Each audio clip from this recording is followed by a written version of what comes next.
नमस्कार, तुमच्या आमच्या कुकिंग शोमध्ये मी तुम्हा सर्वांचे स्वागत करते।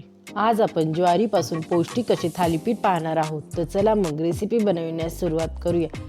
त्यासाठी येथे मी 7 ते 8 मिरच्या घेतल्या आहेत। त्यामध्ये आपण 7 ते 8 लसणाच्या पाकळ्या, 1 टीस्पून ओवा, 1 टीस्पून धने, 1 टीस्पून जिरे, 1 टीस्पून बडीशोप। आता आपण हे मिक्सरमध्ये थोडे जाडसर वाटून घेणार आहोत।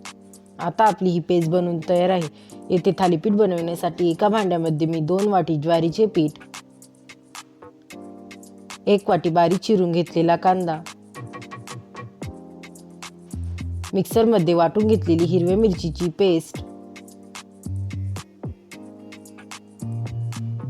1 वाटी बारीक चिरून घेतलेली कोथिंबीर, 1 टेबलस्पून हळद,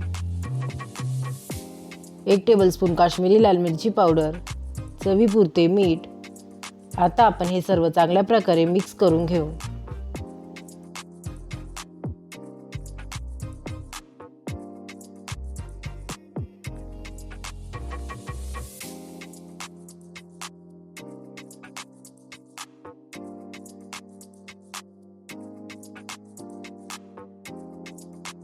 हे सर्व चांगल्या प्रकारे मिक्स झाल्यानंतर आता आपण यामध्ये थोडे थोडे करून पाणी टाकून याचे पीठ मळून घेऊ।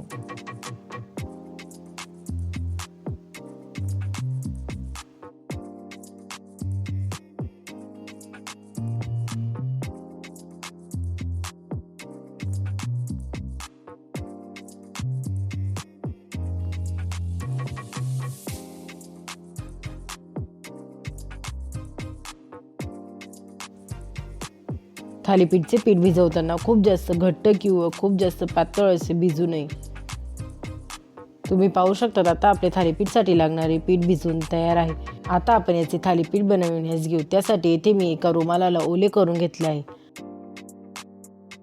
आता आपण बनवून घेतलेल्या पिठातील एक छोटासा गोळा घेऊ व हाताला पाणी लावून याचे थालीपीठ पसरवून घेऊ।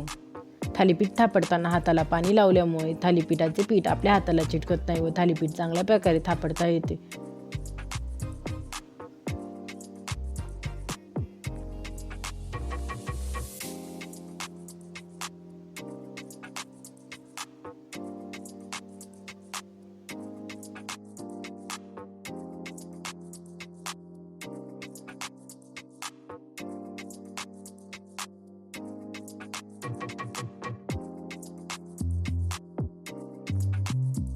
आता आपले थालीपीठ चांगल्या प्रकारे थापडले गेले आहे।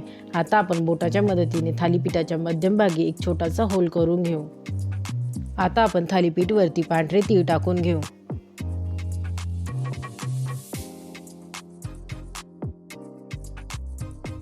आता इथे मी गॅसवर तवा गरम होण्यासाठी ठेवला आहे। तवा गरम झाल्यानंतर आता आपण बनवून घेतलेले थालीपीठ तव्यावरती टाकून घेऊ व थालीपीठच्या वरच्या बाजूस तीळ सोडून घेऊ।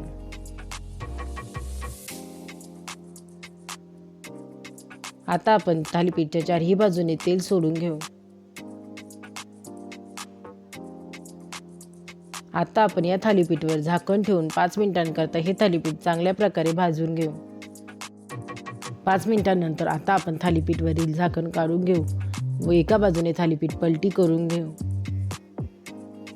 तुम्ही पाहू शकता एका बाजूने आपले थालीपीठ छान प्रकारे भाजले गेले आहे। आता आपण थालीपीठच्या दुसऱ्या बाजूने तेल सोडून घेऊ व या थालीपीठवर पुन्हा एकदा झाकण ठेवून दुसऱ्या बाजूने 5 मिनिटांकरता आपण हे थालीपीठ छान प्रकारे भाजून घेऊ।